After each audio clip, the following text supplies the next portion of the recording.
కారంతో మరో block buster ను తన ఖాతాలో వేసుకున్న మహేష్ నెక్స్ట్ మూవీ మీద ఫోకస్ పెట్టారు. పాన్ ఇండియా ఎంట్రీకి రెడీ అవుతున్న సూపర్ స్టార్ కోసం భారీ సెటప్ రెడీ చేస్తున్నారు రాజమౌళి. కథ నుండి కాస్టింగ్ వరకు ప్రతి విషయంలోనూ ఆ రేంజ్ ఉండేలా చూసుకుంటున్నారు. గుంటూరు కారం తర్వాత షార్ట్ బ్రేక్ తీసుకున్న మహేష్ నెక్స్ట్ మూవీ కోసం ప్రిపరేషన్ స్టార్ట్ చేశారు. అభిమానులు ఎప్పటి నుండో ఎదురు చూస్తోన్న రాజమౌళి మూవీని త్వరలోనే పట్టాలెక్కించేందుకు రెడీ అవుతున్నారు.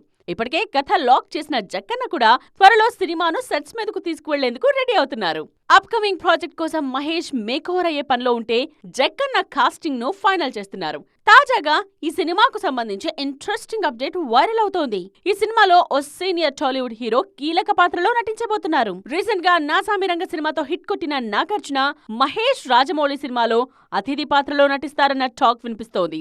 ఈ విషయంలో అఫీషియల్ అనౌన్స్మెంట్ లేకపోయినా ప్రెజెంట్ నాగ్ మూవీ సెలక్షన్ చూస్తుంటే గెస్ట్ రోల్ కు గ్రీన్ సిగ్నల్ ఇస్తారని గట్టిగా నమ్ముతున్నారు ఫ్యాన్స్. హీరోగా తెరకెక్కుతున్న సినిమాలోనూ గెస్ట్ రోల్ చేస్తున్నారు. అందుకే మహేష్ మూవీలో కూడా నాగ్ నటించడం పక్కా అన్న టాక్ వినిపిస్తోంది. అంతేకాదు నాగ్కు బాలీవుడ్ లో ఉన్న ఇమేజ్ మహేష్ మూవీకి కూడా హెల్ప్ అవుతుంది అంటున్నారు ఇండస్ట్రీ జనం.